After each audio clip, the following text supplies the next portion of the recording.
corresponde al Departamento de Investigaciones y realmente pues agradezco primero que se haya considerado investigaciones dentro de estos espacios y segundo,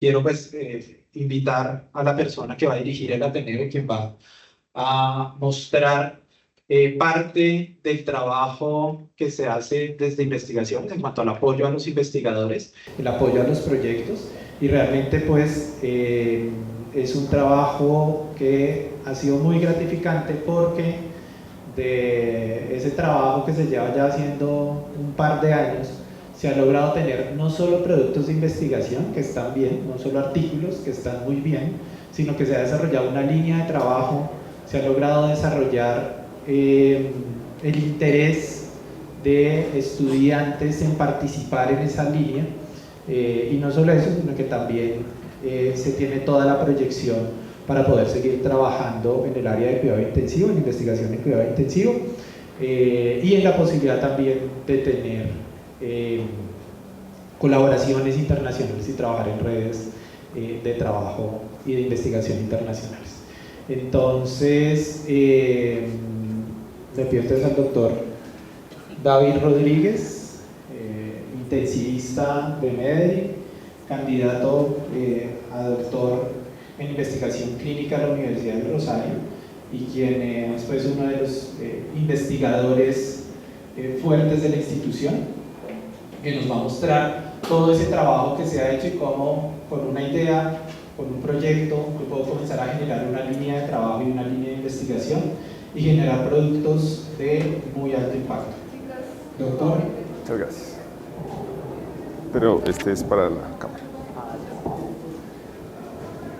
Buenos días, para mí es un placer estar aquí y que ustedes asistan a esta presentación. La idea es, voy a contarles cómo empezó toda esta idea y cómo ha ido evolucionando, en qué vamos y cuál es nuestra proyección hacia futuro. Se puede decir que el cuidado intensivo moderno empezó en 1967, cuando pacientes con patologías respiratorias se agruparon en el mismo sitio, se les dio soporte ventilatorio y fueron manejados por médicos especialistas en esta área. Hay publicaciones previas del manejo de la pandemia por polio. Sin embargo, no fue hasta 1967 cuando el doctor Auerbach, un cirujano de tórax, se dio cuenta que teníamos pacientes que llegaban con esta radiografía y que rápidamente progresaban a un gran compromiso alveolar y el paciente había llegado por pancreatitis, había llegado por una sepsis. Él en su curiosidad dijo, ¿qué está pasando? Los pacientes los soportamos más que antes, llegan por algo y finalmente terminan muriendo de falla respiratoria. Entonces pues lo que hay que hacer, hizo estudios histológicos y se dio cuenta de un gran compromiso estructural alveolar y en los hallazgos histológicos, además del daño alveolar difuso, encontró enfermedad de membrana hialina muy similar a lo que se había descrito en neonatos.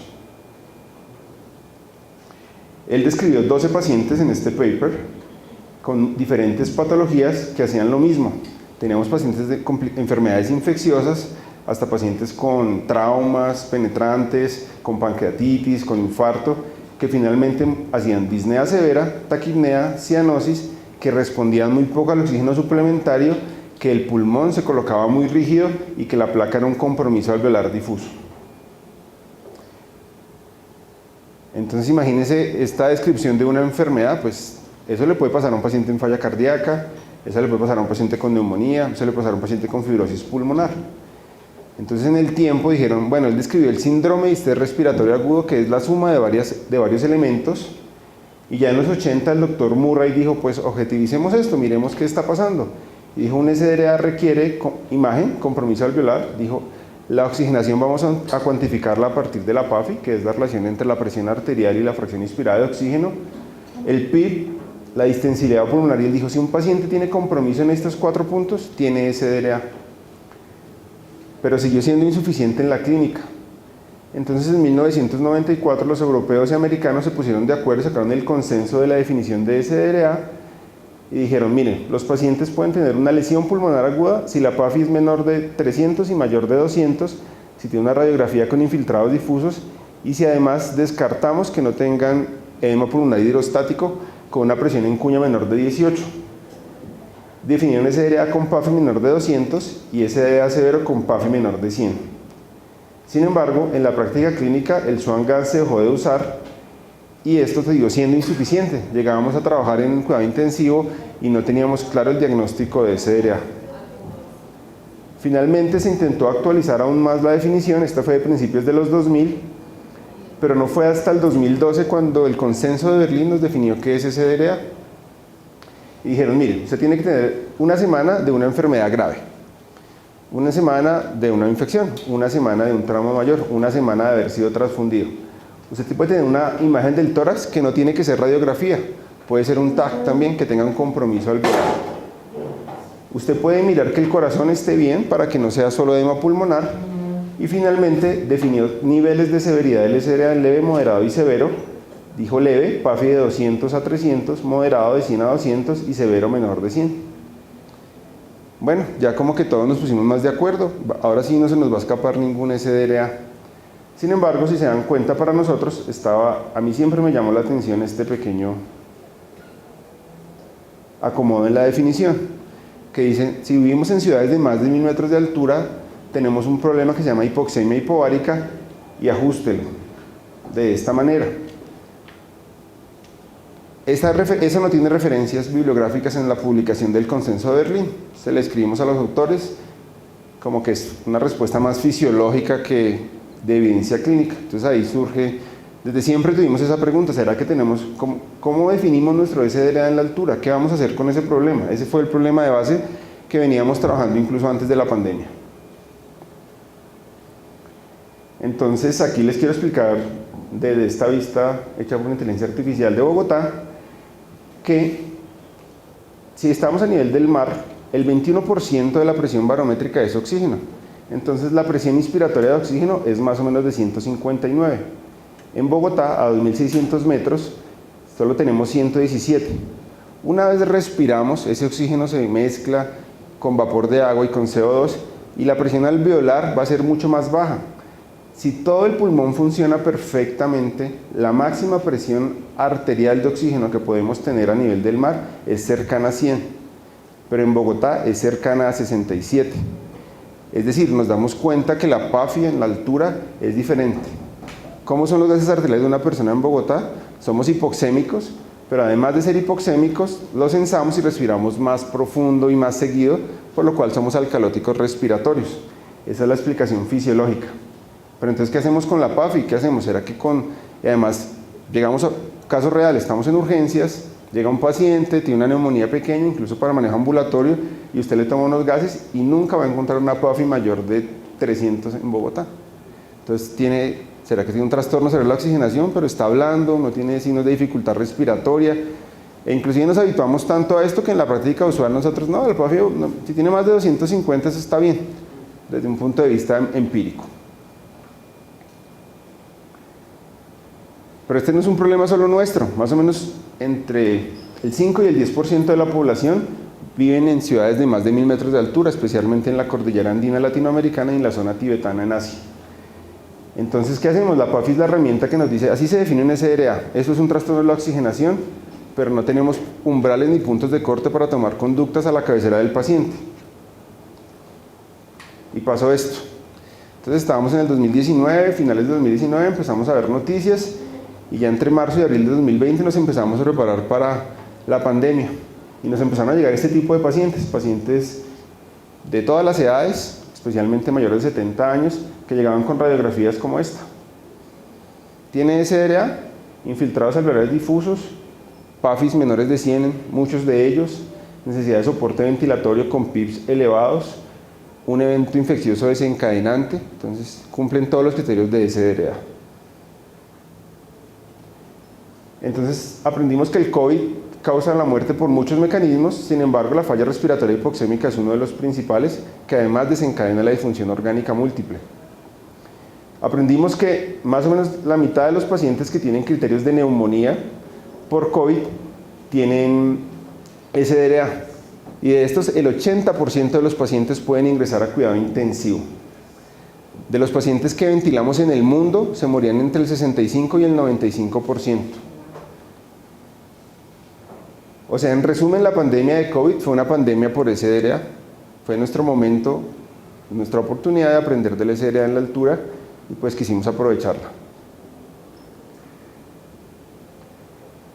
Para esto empezamos primero, pues estos son los productos de investigación que tenemos a partir de este problema y voy a mostrar los resultados básicamente de cada uno de ellos de una manera concisa y muy resumida. Lo primero que hicimos fue reclutar todos los pacientes que llegaron con COVID al hospital, que tenían un hisopado positivo. Para el primer trabajo pues hicimos la corte. Esta corte incluye los pacientes desde marzo del 2020 hasta marzo del 2021. Cogimos los dos picos principales de la pandemia y en el hospital atendimos 5.161 pacientes durante el primer año largo de la pandemia. Es una de las series de un centro único más grandes publicadas.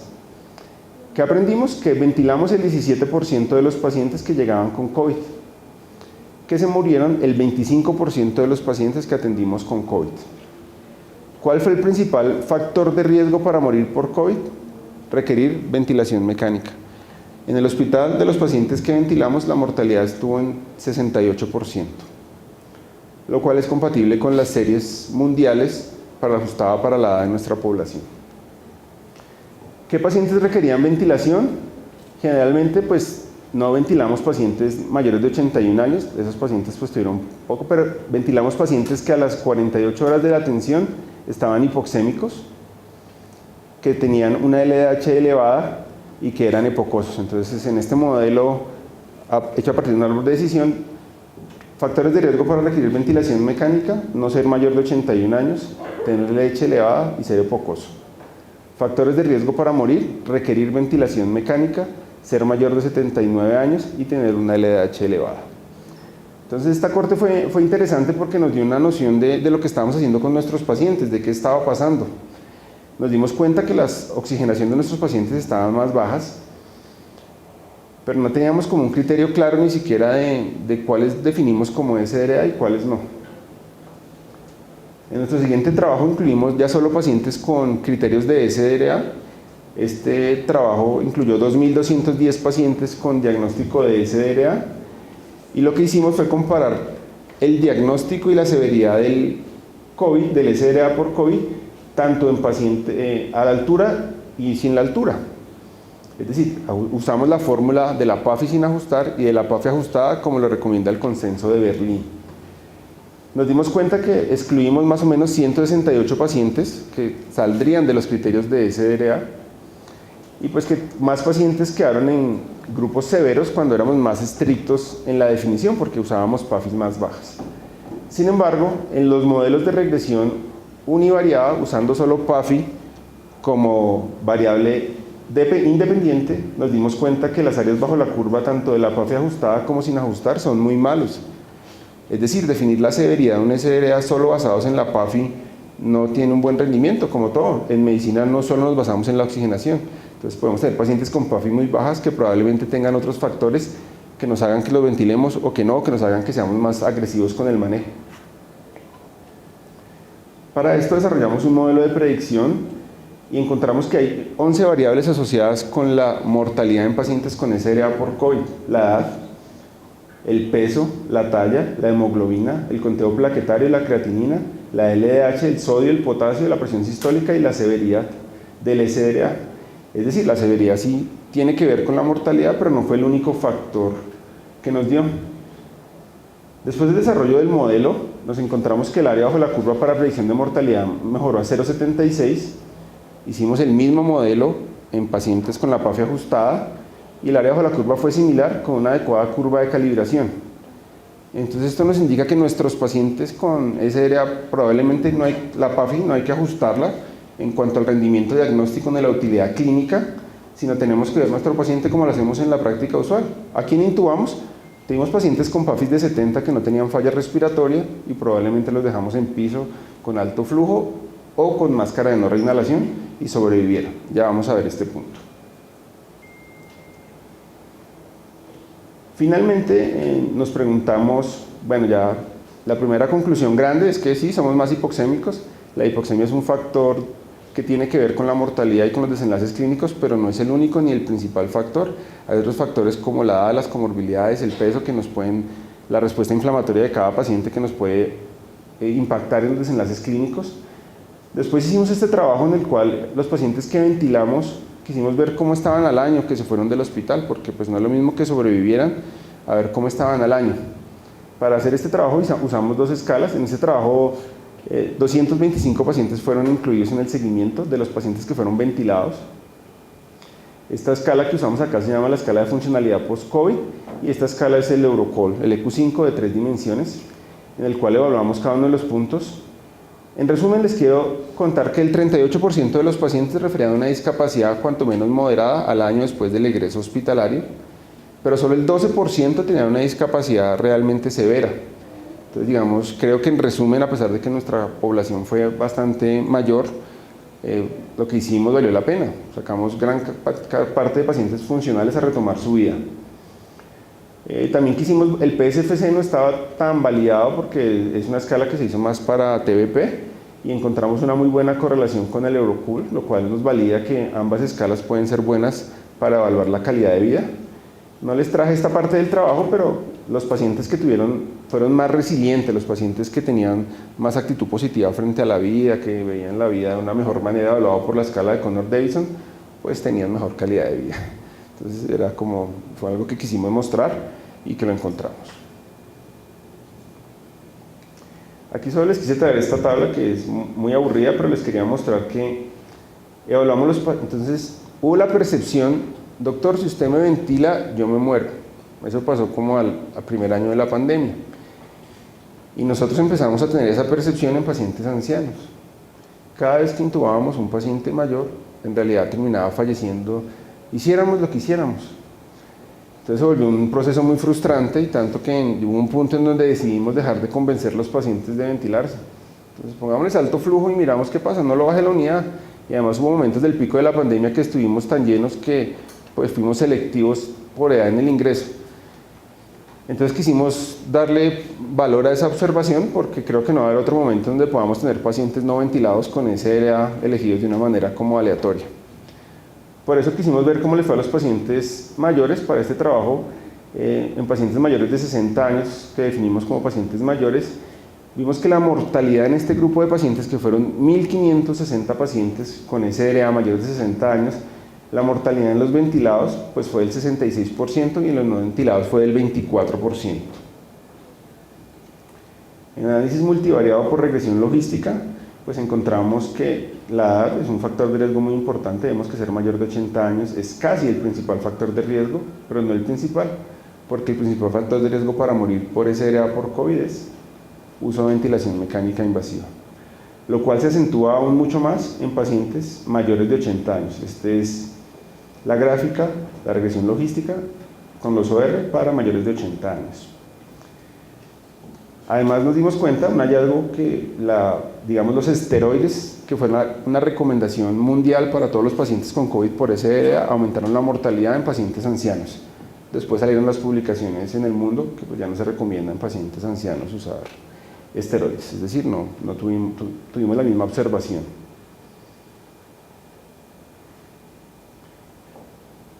La traqueostomía también se nos volvió un problema, y pues al principio la pelea con los cirujanos fue un poco extensa por los tiempos de la cirugía, por el miedo a hacerla, quién la hacía, si se hacía cirugía de tórax. Entonces pues lo que decidimos fue hablar. Entonces algunas terminaron, ya en la medida en que pasó el tiempo de la pandemia, pues empezaron a hacer ya las traqueostomías de manera rutinaria, habitual, y pues con la indicación clínica que se requería, lo cual no fue fácil. Por eso nos permitió hacer una evaluación muy interesante. Definimos traqueostomía temprana como antes de 14 días y traqueostomía tardía, y vimos pues que la temprana nos reducía tiempos de estancia en UCI, y decidimos en cuanto al tiempo de estancia, traqueostomía abierta, traqueostomía percutánea, no hubo diferencias en estancia. Sin embargo, aquí pasa un proceso clínico interesante, y es que las traqueostomías percutáneas antes de la pandemia solo las hacía cirugía de tórax, y después de la pandemia las empezó a hacer cirugía general, y pues fueron más eficientes porque es un servicio mucho más grande. Y encontramos que hacer la traqueostomía abierta es un factor de riesgo para mortalidad hospitalaria. En resumen, los pacientes que se les hizo traqueostomía temprana y percutánea tuvieron menor estancia y menor mortalidad que los pacientes que lo hicimos de otra manera. Entonces, digamos, eso también fue una observación muy interesante que nos avalaría siempre hacer traqueostomías percutáneas y tempranas en cuidado intensivo y ya evitar la discusión con los cirujanos. Eso también mejoró notoriamente después de la pandemia. Este fue un trabajo de maestría de epidemiología. En ese trabajo yo fui tutor, no fui el investigador principal. Sin embargo, se los quise traer porque este trabajo, de los primeros 550 pacientes que atendimos en cuidado intensivo, hicimos una observación que no estaba descrita en pacientes con SDRA, y es que la mortalidad en cuidado intensivo, siempre la hemoglobina se ha convertido pues, en un problema. Entonces, ¿cuándo los transfundimos? ¿Será que los transfundimos? ¿Qué hacemos con la hemoglobina? Entonces nos dimos cuenta que no hay un nivel de hemoglobina óptimo, no está descrito, pero el comportamiento sí es en U. Entonces, pacientes anémicos, probablemente con enfermedad crónica, con anemia de enfermedad crónica, tenían un aumento de la mortalidad, pero pacientes con enfermedades pulmonares crónicas, policitémicos, también tenían mayor mortalidad. Es decir, probablemente en SDRA, una hemoglobina normal es lo mejor que nos puede pasar. Tanto los dos extremos se comportan de esa manera. Hicimos otro modelo suavizado para la relación entre neutrófilos linfocitos y vimos que hay una relación inicial lineal con la mortalidad, una relación con la mortalidad, pero después se estabiliza y ya en niveles muy altos se pierde esta correlación. Y les voy a mostrar dos trabajos que presentamos hace un mes en el Congreso Europeo de Cuidado Intensivo en Barcelona, que me parecen muy interesantes y nos permitirán también tomar alguna noción clínica. Quisimos evaluar la costo-efectividad de la ventilación mecánica ya en pacientes mayores de 75 años. Entonces, ya dijimos que los pacientes que ventilamos, pues se morían más. Entonces quisimos ver cuánto más nos costaban, ya sabían que nos costaban más. Pero siempre dicen, pero es que intubaron al más enfermo, ¿no? Como siempre se dice, o transfundieron al más enfermo, por eso se muere más. O al que le pusieron el ECMO estaba más enfermo que al que no. Entonces siempre tenemos como un sesgo en la severidad de los pacientes que ingresamos a estudios en cuidado intensivo y finalmente nos convencemos de lo que queremos. Si yo pongo ECMO, digo que el ECMO lo salva. Pero si yo no pongo ECMO y veo solo los datos, yo le digo, no lo salva, les da lo mismo y cuesta más. Entonces somos muy amigos de lo que hacemos en la práctica clínica y somos convencidos, pues por eso lo hacemos en nuestros pacientes. Entonces en este trabajo fue muy, muy especial, que en realidad creo que no nos lo quisieron publicar en ninguna revista, porque terminó como un póster y ya salió en una publicación, pero en este trabajo en pacientes mayores de 75 años, una población muy anciana, con SDRA severo, o sea, mayores de 75 años con PAF menor de 100, como para estratificarlos a un mismo nivel de severidad. La mortalidad en el grupo de ventilados fue de 82% versus 68% en pacientes que dijeron, déjeme en alto flujo o no me voy a intubar por nada del mundo, con una diferencia estadísticamente significativa. Es decir, probablemente muchos de esos pacientes ancianos que le dijeron a los doctores de medicina interna en piso durante la pandemia, doctor, yo no me quiero intubar, pase lo que pase, déjeme acá con oxígeno, probablemente tenían razón. Se murieron 4 veces más los pacientes que ventilamos, el OR fue de 3.8 para mortalidad. Los factores de riesgo, los descritos, disfunción orgánica múltiple y más comorbilidades. Y en cuanto a costos, aquí les quería mostrar esta tablita acá que se ve pequeña. El costo promedio de la atención de esos pacientes, voy a leerlo acá, fue de $4.955 en este grupo poblacional, y los pacientes que no ventilamos costaron $8.600 y los que no ventilamos $1.800. Es decir, se murieron 4 veces más y costaron 4 veces más. Pues ese es un estudio observacional en un momento muy exclusivo de una época difícil, pero nosotros manejamos muchos pacientes adultos mayores y siempre pues todo el mundo cree que hacer más es hacer mejor. El mensaje es que probablemente no todos los pacientes se benefician de todas las estrategias invasivas de manejo y tenemos que saber cuáles son las estrategias que benefician a nuestros pacientes y probablemente ser muy racionales con el recurso. Este fue el segundo póster que presentamos en el Congreso. En este básicamente 1000 pacientes ventilados quisimos ver si los ventilamos bien o no, pues porque también nos van a decir, no, pero 68% de mortalidad, eso fue que había quien estaba ventilando a esos pacientes. Entonces, pues dijimos, pues sí, miremos, porque ¿qué hacemos? Entonces aquí estos box plot, cada uno es un día, los rojitos son los vivos, los azules son los muertos, y tenemos las distintas variables de ventilación mecánica protectora, que es dar volúmenes corrientes bajos, 7 cc por kilo. Tenemos el volumen corriente ajustado para el peso al cliente. Abajo tenemos el poder mecánico, la distensibilidad. En resumen, en promedio nuestros pacientes fueron ventilados con ventilación mecánica protectora. Es decir, pues tenemos pacientes que se salieron de ventilación mecánica protectora, pero hay pacientes que es imposible ventilar por su misma mecánica pulmonar. Están tan enfermos que no se pueden ventilar en ventilación mecánica protectora.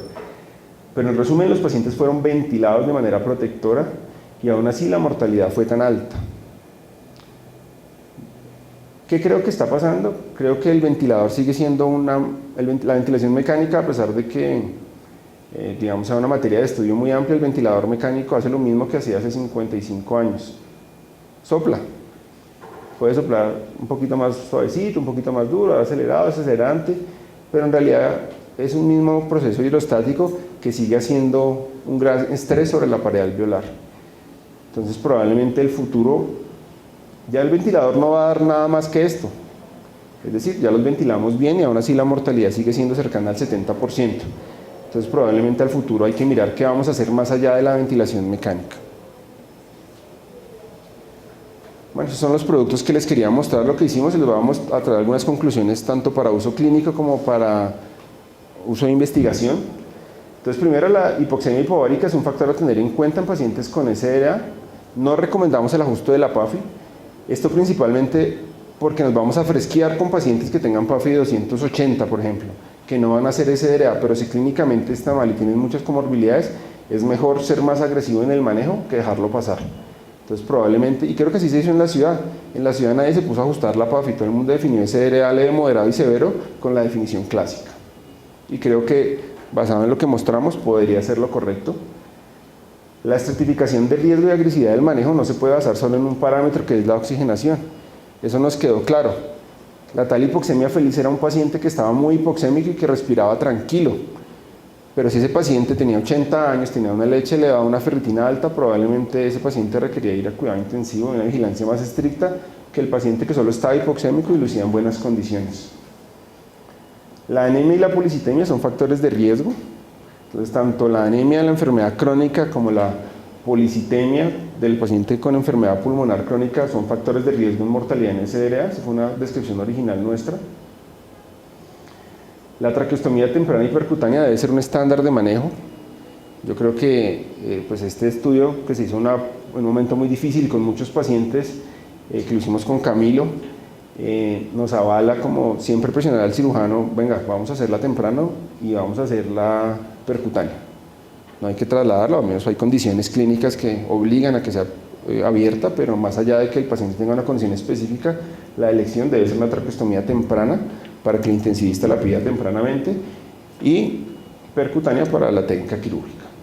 Los pacientes mayores de 60 años y especialmente los mayores de 80 probablemente no es lo que empezamos a hacer en la pandemia. Cuando empezó la pandemia llegaba un paciente, no, intubémoslo temprano que le va a ir mejor. Probablemente esos pacientes, sobre todo si son mayores de 80 años, probar otras estrategias que si van funcionando podamos no ventilarlo y va a tener una mejor sobrevida y va a costar menos.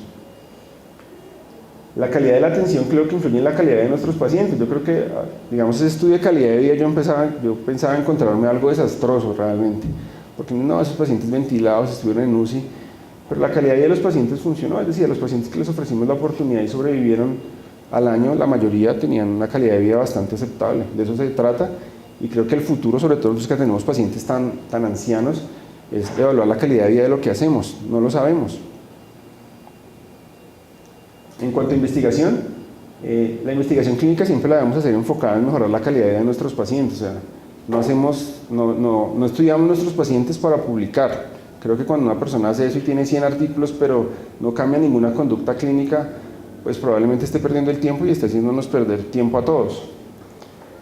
La recolección, esto se logró hacer porque la recolección de la información fue ordenada, se hizo desde el principio, contamos con mucho apoyo para tomarla, entonces creo que el manejo de la información es fundamental para la toma de decisiones a la cabecera de los pacientes. El trabajo colaborativo interdisciplinario es fundamental para el desarrollo de procesos de alta calidad. Yo creo que ya estamos listos, que ya se ha empezado para dar el siguiente paso en investigación, que es empezar a hacer ensayos clínicos desde un punto de vista científico, desde un punto de vista con la industria, desde que se hagan con todas la estructura. Creo que estamos listos para dar ese paso.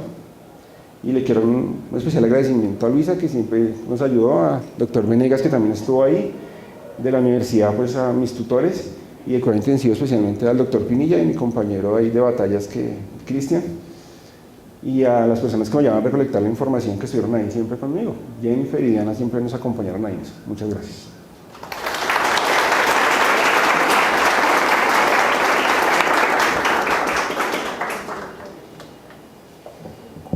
Bueno, yo creo que este es un ejemplo de cómo de un problema clínico del día a día surge no solo una pregunta en investigación, sino posteriormente una línea de investigación. Es que yo siempre le digo a mis residentes, a mis estudiantes, al equipo con el que trabajo, las mejores ideas de investigación surgen en una revista clínica, en una revista médica, en una revista de enfermería, en el paso de ronda con terapia, porque es de ahí donde uno realmente comienza a identificar los problemas que no solo generan dudas en la investigación, sino que terminan afectando directamente tanto a los pacientes, al hospital, como a la atención en salud. Entonces yo creo que este es un ejemplo claro de cómo un trabajo muy bien manejado desde la clínica termina produciendo una línea de investigación sólida con muchos productos de investigación, con productos de investigación muy buenos, pero no solo muy buenos desde la vista de la calidad del producto, la calidad del trabajo, sino muy buenos porque nos llevan a modificar algunas conductas que nosotros creíamos como ciertas y que gracias a trabajos como estos pues realmente podemos comenzar a cambiar ese chip y a saber que nosotros ya ahorita acá en Media estamos haciendo medicina o atención en salud basada en evidencia, pero en evidencia que hemos generado nosotros mismos, en evidencia local, que creo que eso es hacia donde debemos apuntarle, no solo desde cuidado intensivo, sino desde todas las áreas, y esta es una invitación para que desde todas las áreas pues comencemos a pensar en ese modelo, digamos, de investigación, que para mí la investigación dentro de un hospital debe manejarse así, desde el problema clínico hasta la generación de la resolución de ese problema clínico. ¿Listo? Y puede que yo me tarde 4, 5, 6 años en de pronto encontrar esa respuesta que yo estaba pensando, pero seguramente con un trabajo juicioso y construyendo equipos sobre todo, porque creo que pues acá se muestra la construcción de equipo, pues se puede lograr impactar de muchas maneras la atención, pero también digamos la parte de docencia, porque hay en algunos de los trabajos hay no solo estudiantes de maestría, sino también estudiantes de módulo selectivo de profundización que estuvieron durante un año trabajando con el doctor Rodríguez y su equipo en la unidad de cuidado intensivo, con el doctor Pinilla y demás. Abrimos la sesión de preguntas, de comentarios, de dudas. Si a alguien no le gustó y quiere darle palo al doctor Rodríguez, con eso lo van preparando para cuando defienda tesis.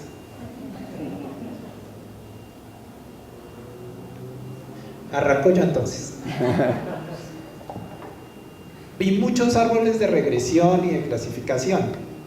Yo sé que usted desde el punto de vista metodológico lo maneja, pero son modalidad que cuando uno la ve en los artículos, si uno no la sabe interpretar, uno se puede confundir. Entonces, como acá aprovechando que tenemos tantos estudiantes, que tenemos profesionales que puede que no lo sepan interpretar, nos lo puede explicar ahí con un ejemplo, porque sí puede generar a veces confusión. Bueno, la técnica de usar, cuando tenemos vamos a mostrarles el primero que me gusta más. Cuando nosotros nos enfrentamos en la práctica clínica a algún desenlace, queremos evaluar algo, generalmente estamos acostumbrados como médicos a ver regresión multivariada desde la regresión logística. Entonces ustedes se dan cuenta que la gran mayoría de trabajos en medicina nos van a terminar mostrando ORs, porque van desde la regresión logística multivariada. Sin embargo, si uno es estricto desde un punto de vista metodológico, la regresión logística implica que se deben cumplir varios supuestos para que esos coeficientes y OR sean válidos, sobre todo uno que es la linealidad entre el logaritmo de la variable dependiente con las variables independientes.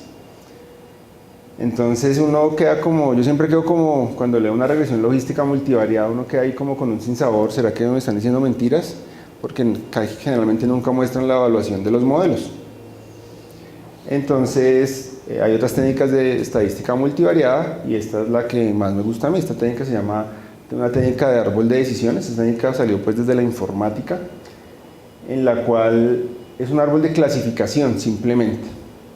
Entonces allá del lado izquierdo el número de arriba implica el porcentaje de pacientes que tienen ese desenlace en ese nodo, y el número de abajo, este número de acá, porcentaje de pacientes que tuvieron ventilación mecánica, y aquí porcentaje de pacientes que murieron, y el número de abajo es qué proporción de toda su población está en esa característica. Entonces les pongo un ejemplo, aquí empezamos fácil. Los pacientes que se ventilaron, entonces aquí empezamos la muestra, 5.161 pacientes murieron, 1.305, el 25%. Si el paciente se ventiló, el 68% murió, y de estos 5.161 pacientes, 17% fueron ventilados. Esa es la interpretación en cada uno de los nodos. ¿Por qué me gusta? Porque clasifica a los pacientes de una manera pues, que los ponen no en un grupo, que es la práctica real que tenemos. Yo puedo coger mi paciente, tener las características, las variables que tiene el modelo y clasificarlo con una probabilidad en cada uno de los nodos. Me gusta también porque creo que esto va a ser parte ahorita con el desarrollo de otro tipo de modelos de la inteligencia artificial, de la medicina individualizada. Cuando usamos modelos de regresión logística, de regresión lineal, tienen muchas limitaciones desde el punto de vista matemático y estadístico para realmente replicar esos resultados en otras poblaciones. En cambio, creo que los árboles de clasificación, digamos, nos dan una visión concisa. Me clasifican mi paciente con una probabilidad. Yo le puedo decir a mi paciente, mire, usted tiene estas características y la probabilidad de que usted presente ese evento es esta. Entonces, creo que también hace parte de la medicina individualizada, y hemos hecho como 5 artículos con árboles de decisión y siempre nos preguntan por ello. Sí, es que es un modo de mostrar los resultados que no todos los revisores de las revistas los entienden, y entonces a veces genera una confusión, tanto en quien lo revisa como en quien lo lee. ¿Alguna otra pregunta? Sí. Doctor Rodríguez, bueno, felicitando el trabajo, excelente. Creo que hay un compendio de temas. Quería preguntarle en relación al futuro, digamos, los aprendizajes que se hicieron en COVID, ¿qué tanto han impactado la toma de decisiones en la era post-COVID en la unidad de cuidado intensivo con base en los hallazgos de las investigaciones que ustedes han hecho, y específicamente, por ejemplo, en la decisión de ventilar o no ventilar pacientes, en esos rangos de edad y demás? Esto ya hoy en día ha modificado la práctica clínica de pacientes con enfermedades pulmonares respiratorias no COVID. Bueno, en ese punto ahí, al principio de la pandemia, no sé si ustedes recuerdan una discusión, pues, que desde el cuidado intensivo de ¿será que el COVID es un SDRA? Esa pregunta que ahora nos parece aquí muy evidente, esa pregunta surgió, y entonces surgieron como rápidamente 2 escuelas, todo el mundo quiere opinar. Entonces surgió una escuela de un doctor que se llama Tobin, el libro más famoso de ventilación mecánica es del doctor Tobin, y el investigador más famoso de ventilación mecánica se llama Gattinoni. Entonces se agarraron. Entonces uno decía, no, eso no es un SDRA común, decía Gattinoni. Gattinoni decía, porque los pacientes con SDRA el pulmón se pone rígido, y ustedes ven los pacientes con SRA por COVID y el pulmón no está rígido, entonces eso no puede ser un SRA. Y entonces ahí empezaron a decir, no, lo que hay son fenotipos, hay un fenotipo que el pulmón, que un pulmón ligero y un pulmón húmedo, un pulmón seco y un pulmón, entonces empezó toda esta discusión. Finalmente, pues ya con la evolución del SRA por COVID, dijeron, no, es un SRA por una neumonía viral. O sea, eso es igual que un SRA. Nosotros tenemos casos de esto de influenza, pero es que nos llegan 2 al año, entonces nunca habíamos visto 70 ventilados al tiempo, pero tenían lo mismo. Y está descrito que la distensibilidad en neumonías virales es un poco más normal que en otras causas de SRA. Entonces, en resumen, de esta pelea terminó en que Gattinoni no tenía razón, y que Tobin tenía razón, y que es un SRA convencional. Entonces, digamos al punto que si esto lo vamos a aplicar en otras causas de SRA, probablemente sí. Ya en el mundo salió un nuevo consenso para definición de SRA. Ya salió, no lo han validado, no tiene una corte de validación, pero ya cambiaron los criterios diagnósticos. Entonces la respuesta es sí, después del post-COVID sí cambió la definición de SRA. Yo les mostré la definición del 2012, la definición del 2024 dice no tiene que tener PIP. Es decir, el paciente puede estar en cánula de alto flujo o con máscara de no reinhalación. Esa es la primera gran cosa. No cambió la recomendación de ajuste para la altura, y creo que nos valida, lo que más cambió fue que nos valida usar métodos no invasivos de ventilación para pacientes con SRA. ¿Qué tanto en nuestra unidad intensiva tenemos pacientes con métodos no invasivos de ventilación? Muchos, creo que. A partir de COVID, claramente. Es más, antes de COVID no teníamos cánula de alto flujo, no teníamos disponible en el hospital, o sea, ya era una tecnología disponible en muchos lugares y aquí no teníamos. La pandemia hizo que adquiriéramos este sistema y ahora lo usamos de manera rutinaria en nuestros pacientes. Y creo que todo el mundo es mucho más consciente cuando nos comentan un paciente mayor o incluso cuando lo quieren ingresar a UCI. Creo que también implícitamente ahora hay como un diálogo mucho más entre todos los que estamos involucrados en ese manejo. Doctor. No, felicitaciones a David, que se lleva mucho tiempo intentar generar investigación a partir de un problema clínico. Yo estuve empoderado principalmente por el espíritu de investigador de David, que nos pudimos ahí como apoyar. Hay varias personas en formación, estudiantes, que apasionarse por la investigación que se genera, como el doctor dijo, decíamos usualmente problemas clínicos importantes. Ahí hay muchos tras bambalinas de cómo se generó todo lo que David pudo mostrar hoy.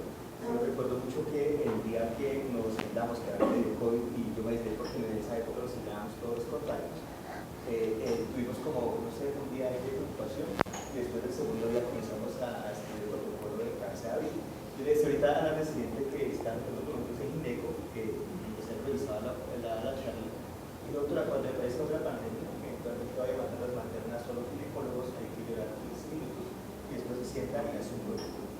Entonces, eso era una medida, también está sustentar muchas cosas, pero recuerdo que la dificultad de estar en la obsoleta, o sea, siempre que hay un problema clínico grande, el siguiente paso es intentar investigar, describir el problema, establecerse de asociación y definir cosas. Muchas cosas las pudimos incluso definir durante el transcurso de la recolección de datos. Yo recuerdo cuando comenzamos a describir pacientes ventilados que tenían la fase inicial de la neumonía viral, los estudiábamos al día 2 o 3, lo reitubamos al día 5, entonces ya digo, analicemos los datos, llevamos 500 o 600 pacientes, dijimos, su problema crítico sería el día 5, es cuando progresa seguramente a un SRA con descenso de la distensibilidad. Y entendimos como hospital, casi que todos ahí echamos el chisme entre los intensivistas y comenzamos a estudiar después del día 5-7 porque entendíamos un menor riesgo. O sea, el producto incluso va más allá de lo que puede mostrarse, y muchas veces ese producto tiene que ver con lo que se llama necesidad de reintubar, necesidad de retirar otra vez, eventualmente incluso de mortalidad de esos riesgos. Entonces, eso va un poco a incentivar a las personas en generaciones nuevas que en escenarios de dificultad se tienen que investigar y que en nuestro hospital se puede investigar, incluso con alguna facilidad. Nuestra unidad tiene entre 550 y 600 egresos meses. Eso es una bestialidad para una unidad normal. Eso quiere decir que nos da muchas cosas de investigación, que es muy comprensivo que en el piso pasa lo mismo, que en urgencias pasa lo mismo. Entonces, luego de la angustia de la carga asistencial alta, lo siguiente que toca hacer seguramente es depurar los datos y tratar de sacarla de conclusiones. Y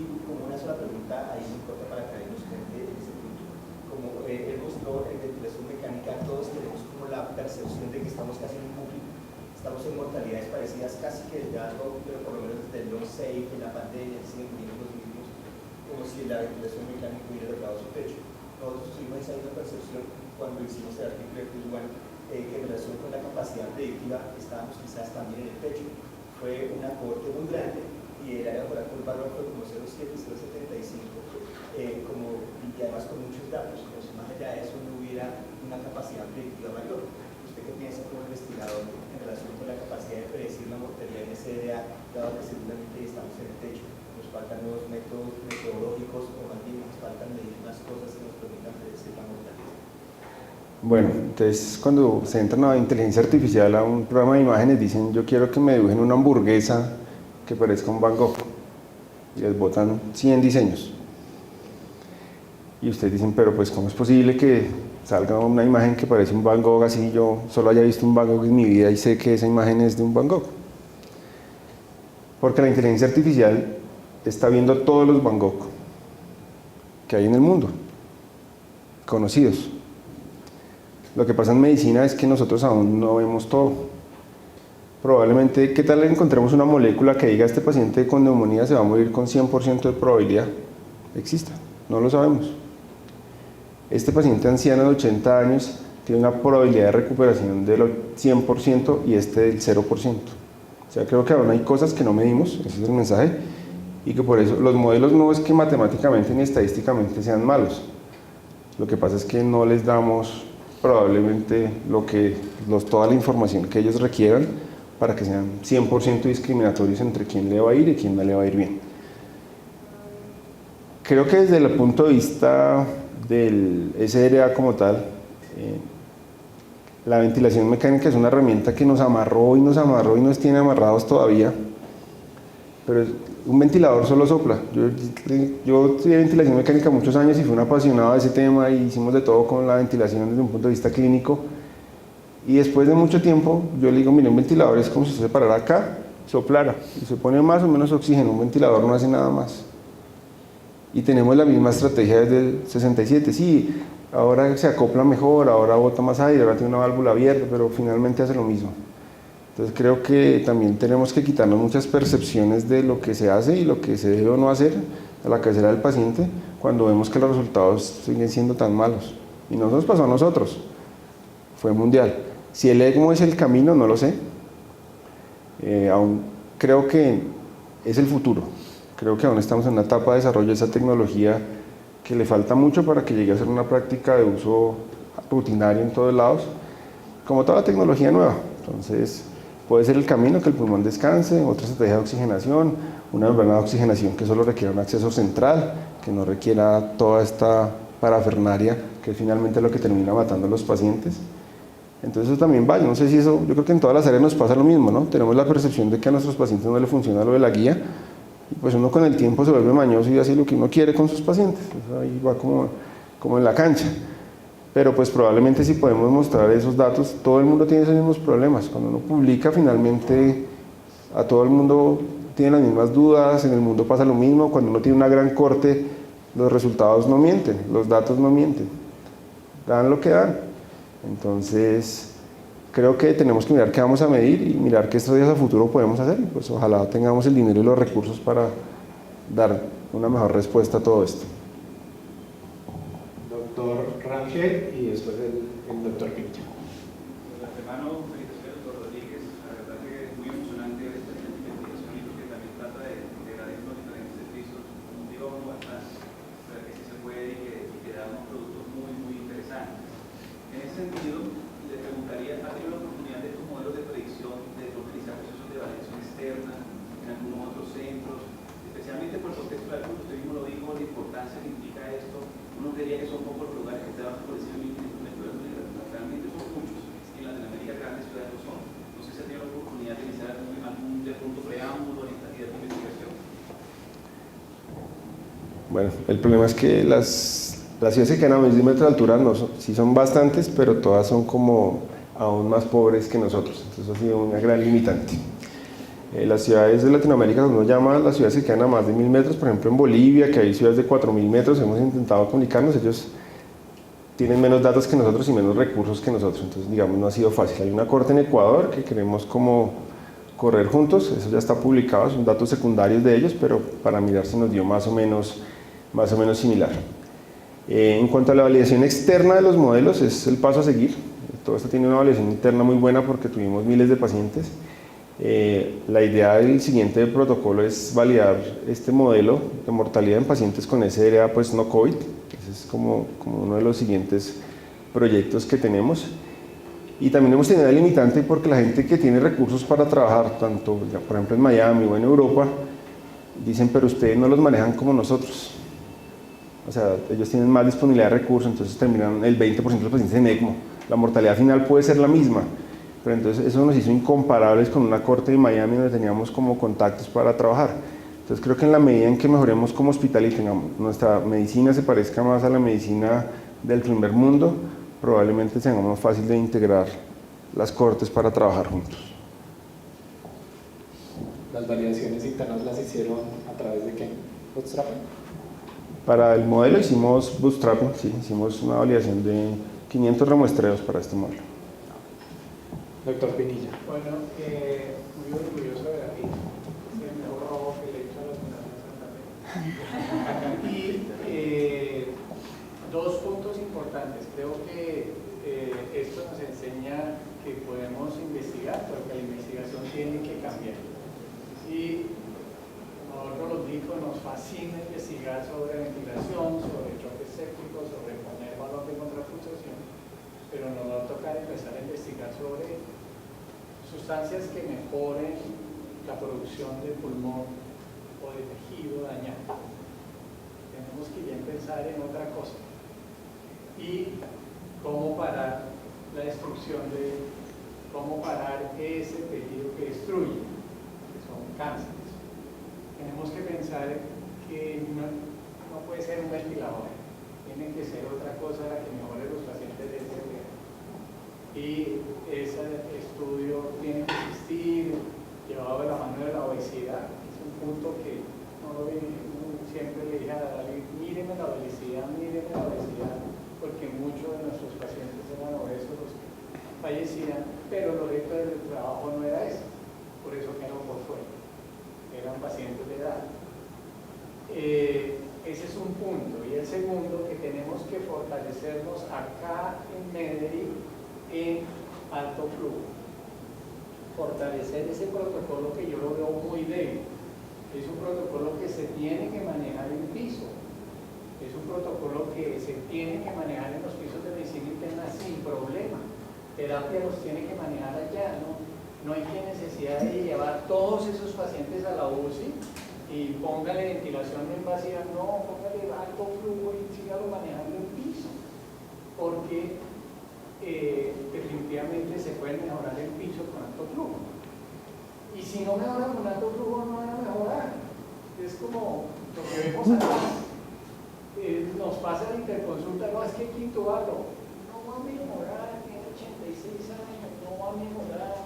No, pero sí, es un SRA establecido, se oye feo, pero pues pongámosle un poquito balance negativo, alguna otra cosa, pero esto nos hace repensar si estamos siendo muy agresivos en ciertos manejos. Lo más importante es que el alto flujo nos dio una diferencia, y ese alto flujo lo tenemos ahí como, tenemos bastantes ventiladores de alto flujo, tenemos hasta cánulas de alto flujo que se nos van a vencer. Y yo no puedo creerlo, digo, pero ¿cómo se van a vencer? No ponemos alto flujo en esa institución. Como que nos toca repensarnos o sentarnos a mirar qué pacientes podemos manejar en alto flujo en piso. Este puede ser un trabajo que nos ayude a mejorar esa táctica ventilatoria, que es colocar los asientos, los alto flujo, el aparatico en piso. Porque esto no dice alto flujo, no. Toca en la UCI. No creo que se puede manejar en piso. No, la terapia, no es que la terapista no lo sabe hacer, pues hagámoslo. Y lo saben hacer, sino que allá arriba un aparato con alto flujo, qué cosa terrible, no pasa nada.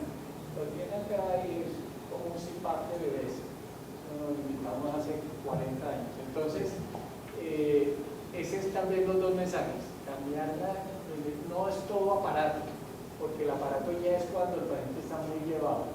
Tenemos que volver a la célula y a la mitocondria y empezar a mirar qué nos puede mejorar la energía celular de los pacientes. Eso puede ser un dato importante, el azúcar de retineno, ácido alfa-lipoico, no sé, cosas así que ya se están estudiando en otros sitios, podemos empezar a meter si existe o no la posibilidad. Bueno, doctor Pinilla, muchas gracias y muchas gracias a todos por asistir a esta nueva edición del Ateneo y los esperamos en un mes con la nueva edición que creo, y Ángela me corrige, es a cargo de neurología. Vale, perfecto, muchas gracias. Gracias.